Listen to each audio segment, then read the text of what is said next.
কি খাবো আর কি খাবো না এটা মানুষের নিজস্ব একান্ত ব্যাপার। কিন্তু হিন্দু ধর্মের কিছু মানুষ মাংস আহারকে নিষিদ্ধ বলে মনে করে, আবার কিছু মানুষ মাংস আহারকে প্রাধান্য দেয়।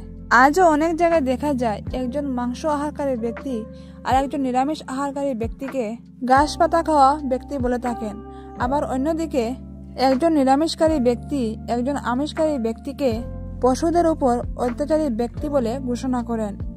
কিন্তু বন্ধুরা, কোনো কথা কেউ চোখ বন্ধ করে বিশ্বাস করা একদম বুদ্ধিমানের কাজ নয়। তো চলুন বন্ধুরা, এই ভিডিওতে আমরা দেখে নেই পুরাণ গ্রন্থ অনুযায়ী কোন ভোজন সবচেয়ে উত্তম, আমিষ না নিরামিষ। নমস্কার বন্ধুরা, হিন্দু ধর্মে মাংস খাওয়া পাপ না পুণ্য এই নিয়ে অনেকের অনেক রকম মত আছে। আবার অনেক মানুষ এরকম আছেন যারা বেদের কথা ভেবে ভয় পায়। তারা মনে করেন বেদে কোনো রকম পশুকে হত্যা করা এবং তাদের মাংস আহার করা নিষিদ্ধ। কিন্তু বন্ধুরা, এটি অর্ধ সত্য ছাড়া আর কিছুই নয়।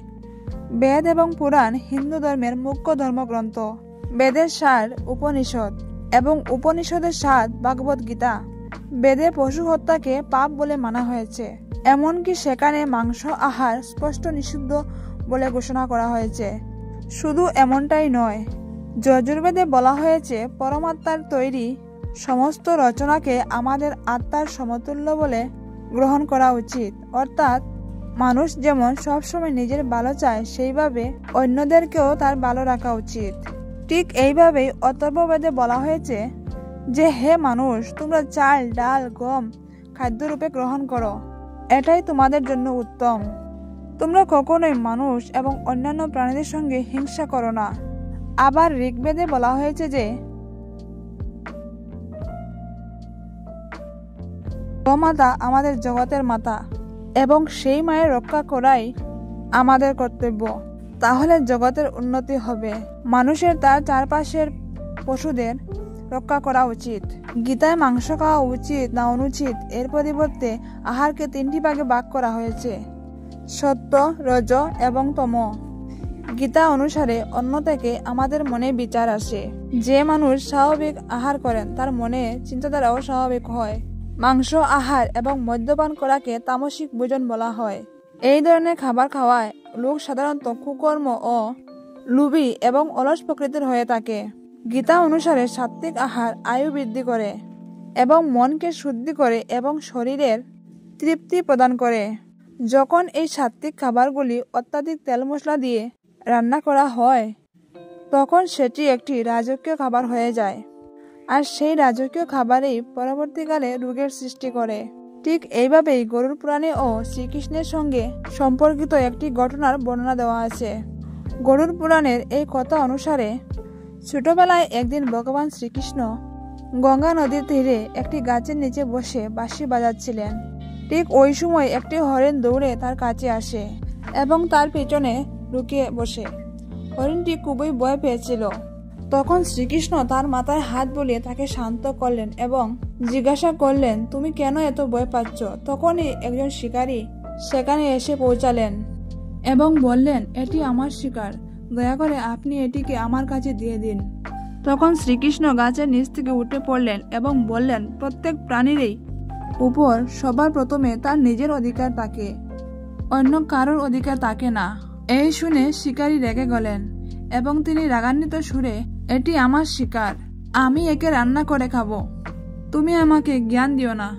এই শুনে ভগবান শ্রীকৃষ্ণ পুনরায় বললেন, প্রাণীকে হত্যা করে খাওয়া জঘন্য পাপ।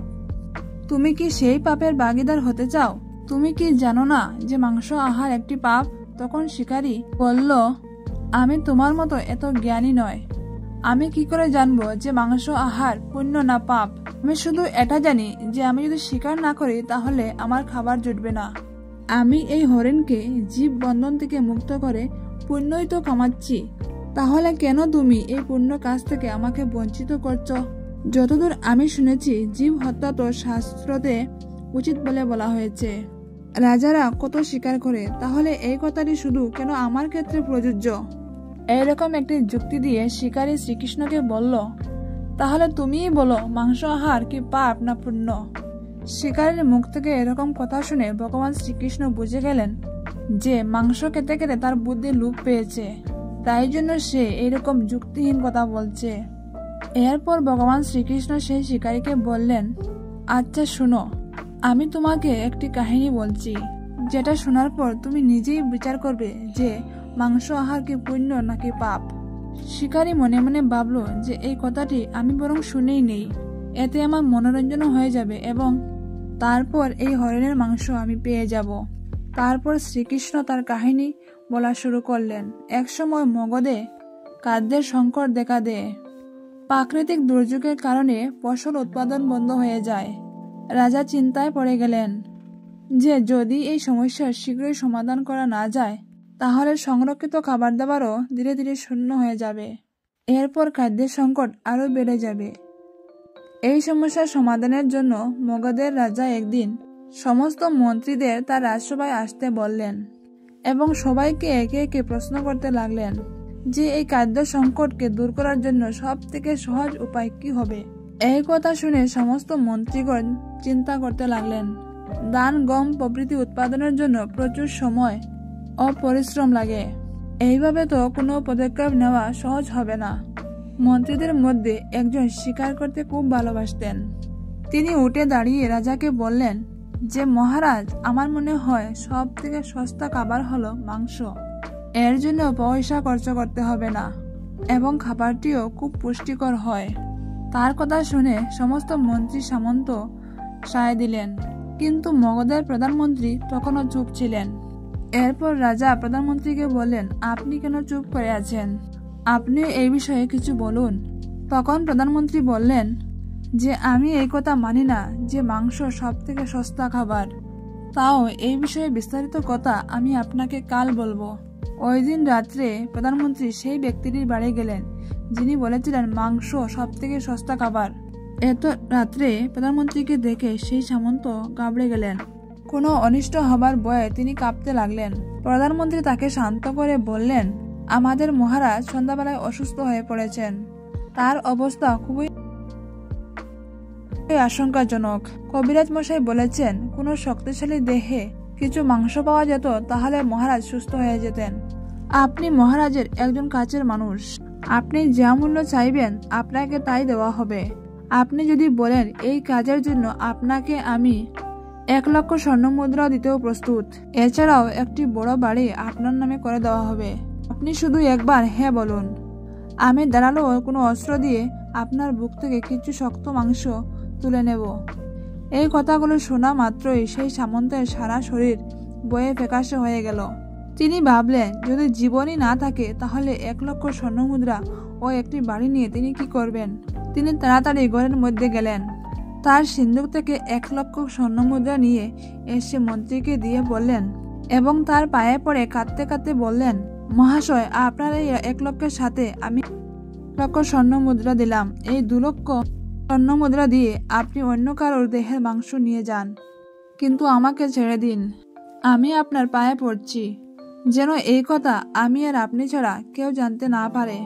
প্রধানমন্ত্রী বললেন যে সামন্তজি, আপনি একজন বলবান মানুষ, আপনার শরীরের গঠনও মহারাজের সঙ্গে মিল খায়, তাই কবিরাজ মশাইও বিশেষ করে আপনার নাম নিয়েছেন। আপনার এই দানের ফলে আমাদের মহারাজের জীবন বেঁচে যাবে। আপনি চাইলে আমি আপনাকে প্রধানমন্ত্রীর পদও দিতে রাজি এবং আমি আপনার কর্মচারী হয়ে থাকব। সামন্ত পেশে যাচ্ছেন দেখে তিনি তাড়াতাড়ি পায়ের জুতো এবং গায়ে বস্ত্র পরে নিলেন এবং প্রধানমন্ত্রীকে বললেন যে মহাশয়, আপনি আমায় মাফ করুন, আমি এর যোগ্য নয়। আমার প্রাণে যখন থাকবে না তখন আমি আপনার প্রধানমন্ত্রীর পদ নিয়েই বা কি করব। আপনি চান তো আমার সবকিছু নিয়ে যান, কিন্তু আমাকে ছেড়ে দিন। এই বলে তিনি তাড়াতাড়ি তার ঘোড়ায় চড়ে বসলেন। তিনি পালাতে যাচ্ছিলেন, এই সময় প্রধানমন্ত্রী তার ঘোড়ার দড়ি টেনে ধরলেন এবং সামন্তকে বললেন, পালানোর কোনো দরকার নেই, আপনি নিশ্চিন্তে ঘরে যান, আমি অন্য কারোর কাছ থেকে মাংস নেওয়ার চেষ্টা করব। এই বলে প্রধানমন্ত্রী সেখান থেকে প্রস্থান করলেন।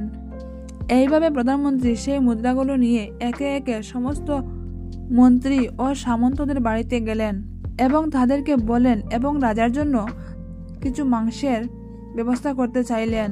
কিন্তু সবাই এই কথাগুলো শুনে ভয় পেয়ে গেলেন এবং কেউই রাজি হলেন না। সবাই এর থেকে বাঁচার জন্য নিজের সমস্ত সম্পত্তি প্রধানমন্ত্রীকে দিয়ে বসলেন। এইভাবেই প্রধানমন্ত্রী সেই রাত্রেই 1 কোটি স্বর্ণমুদ্রা জোগাড় করে ফেললেন। সকাল হওয়ার আগেই তিনি রাজসভায় পৌঁছে গেলেন। পরের দিন সকালে সমস্ত মন্ত্রী সামন্ত সময়ের আগেই রাজসভায় পৌঁছে গেলেন। সবাই জানার জন্য আগ্রহী যে রাজার শরীর এখন কেমন আছে, কিন্তু কেউই কাউকে গতকাল রাত্রের ঘটনা বলছিল না। কিছুক্ষণ পরেই রাজা অন্যদিনের মতো রাজসভায় এসলেন এবং সিংহাসনে বসলেন। সব মন্ত্রীরা দেখলেন যে রাজা সম্পূর্ণ সুস্থ আছেন এবং কোনো দিক থেকে দেখে অসুস্থ মনে হচ্ছিল না। সবাই তখন ভাবতে লাগলেন যে প্রধানমন্ত্রী তাদেরকে মিথ্যা কথা বলেছেন। ঠিক তখনই প্রধানমন্ত্রী রাজসভায় এলেন এবং রাজার সামনে 1 কোটি স্বর্ণমুদ্রা রাখলেন। রাজা তখন প্রশ্ন করলেন যে এই স্বর্ণমুদ্রা কার জন্য এবং তুমি এত স্বর্ণমুদ্রা বা কিভাবে পেলে? প্রধানমন্ত্রী বললেন, মহারাজ, কিছু মাংসের জন্য আমি এতগুলি স্বর্ণমুদ্রা জোগাড় করেছি, কিন্তু তাও মাংস মিলল না। নিজের জীবন বাঁচানোর জন্য সামন্তরা আমাকে এই মুদ্রা দিয়েছে। এখন মহারাজ, আপনি বলুন যে মাংস সস্তা না দামি? রাজা প্রধানমন্ত্রীর কথা বুঝতে পারলেন। তিনি প্রজাদের তৎক্ষণাৎ অতিরিক্ত পরিশ্রম করার জন্য অনুরোধ করলেন।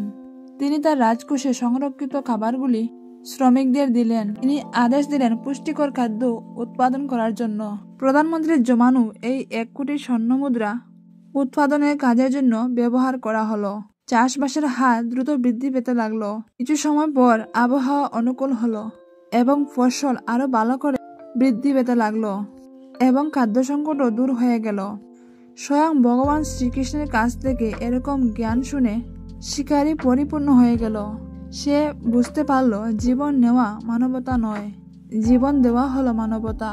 শিকারী তার ভুল বুঝতে পেরে শ্রীকৃষ্ণের কাছে হাত জোড় করে ক্ষমা চাইলেন এবং সেখান থেকে চলে গেলেন।